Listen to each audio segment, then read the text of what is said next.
ও আল্লাহর বান্দা, আল্লাহ তাআলা এত বড় একটা পুরস্কার রমজান আপনাকে উপহার স্বরূপ দিয়ে দিলেন।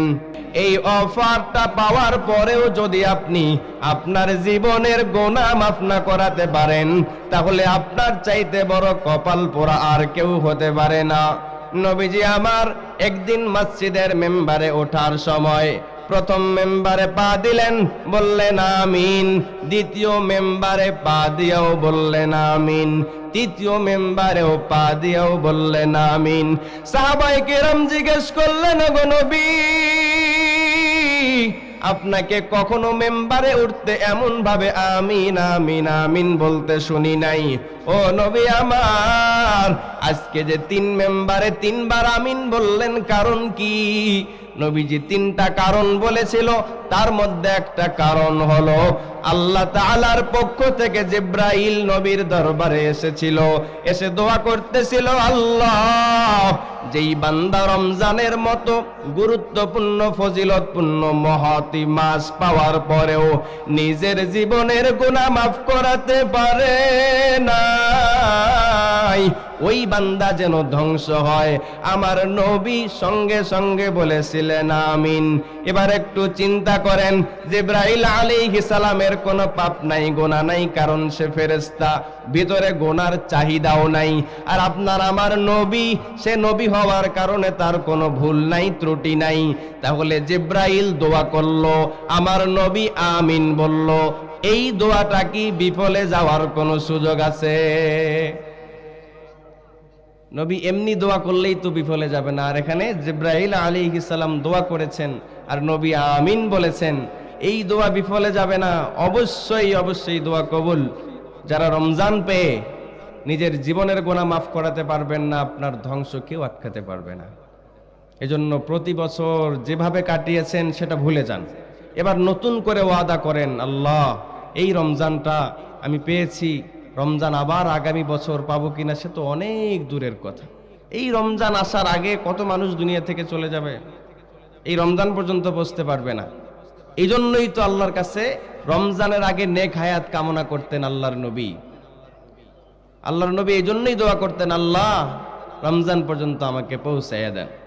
এই জন্য এখন থেকে এই শাবান মাস শুরু হয়েছে, এখন থেকে প্রতিদিন 5 ওয়াক্ত নামাজের পরে আপনারা এই দোয়া করবেন।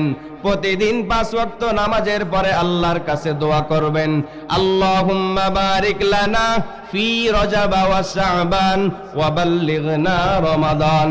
আল্লাহর কাছে ফরিয়াদ করে বলবেন, রে মালিক, আমার মতো গুনাহগার, আমার মতো নাখান্দা, আমার মতো অযোগ্য রমজানের মতো মহান মাসকে ওয়েলকাম জানাতে পারবো কিনা জানি না রে আল্লাহ। আপনি মেহেরবানি করে আমার হায়াতটা বাড়ায়া দেন, আর রজব মাসে শাবান মাসে আমাদের বরকত বাড়ায়া দেন।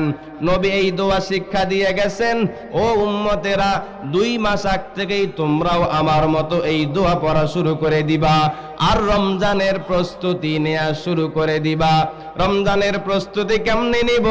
দেখবেন মানুষগুলো রমজান মাস আসলেই রোজা রাখে না, জিজ্ঞেস করলে বলে অসুস্থ। নবী আমার বলেন, রমজানের আগে তুমি তোমার শারীরিক ট্রিটমেন্ট করো, মানসিক ট্রিটমেন্ট করো, রমজান যেন ভালোভাবে কাটে। যেই গ্যাস্ট্রিকের দোহাই দিয়ে আপনি রমজানের রোজা রাখেন না, যেই রোগের দোহাই দিয়ে রমজানের রোজাগুলোকে আপনি হাতছাড়া করে ফেলেন, এই দোহাইটা যাতে না দিতে হয় আগের থেকে আপনি চিকিৎসা করেন। এই রমজানের রোজার এমন দাম, হযরত আলীকে জিজ্ঞাসা করা হয়েছিল, আলী, এই রমজান মাসের রোজার কেমন দাম, কেমন দাম?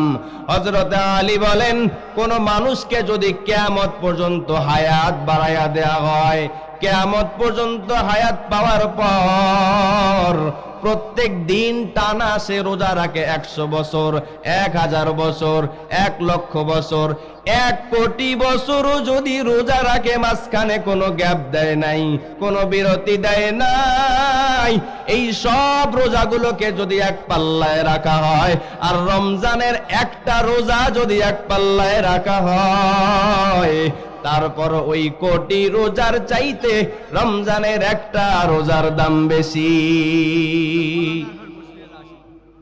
কি রমজানের রোজা ছেড়ে দেন, মন যেমনে চায় সামনে ছেড়ে দেন। কিছু টাকার জন্য দেখবেন আলু তুলতে গিয়া রমজানের রোজাগুলো বিক্রি করে দেয় 20,000 30,000 টাকার বিনিময়।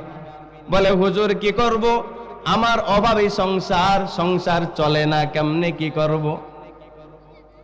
আমার আল্লাহ বলেন, রে গোলাম, তোমার রিজিকের দায়িত্ব নিয়েছি আমি আল্লাহ।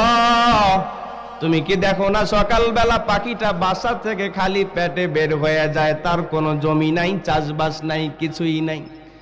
আমি সারা দিনে ওই পাখিটার পেট ভরাইয়া আবার পাখির বাচ্চার খাবার আমি বাসায় পৌঁছাইয়া দেই রে গোলাম।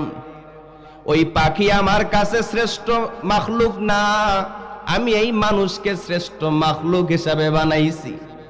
যেই পাখিকে আমি ক্ষুধার্ত রাখি নাই, তুমি কেমনে চিন্তা করলা তোমাকে আমি ক্ষুধার্ত রাখবো? আর এই অজুহাত দিয়া লাভ নাই, আমার সংসারে অভাব অনাটন দূর হয় না, বিদায় রমজানে গিয়ে কাজ করতে হয়।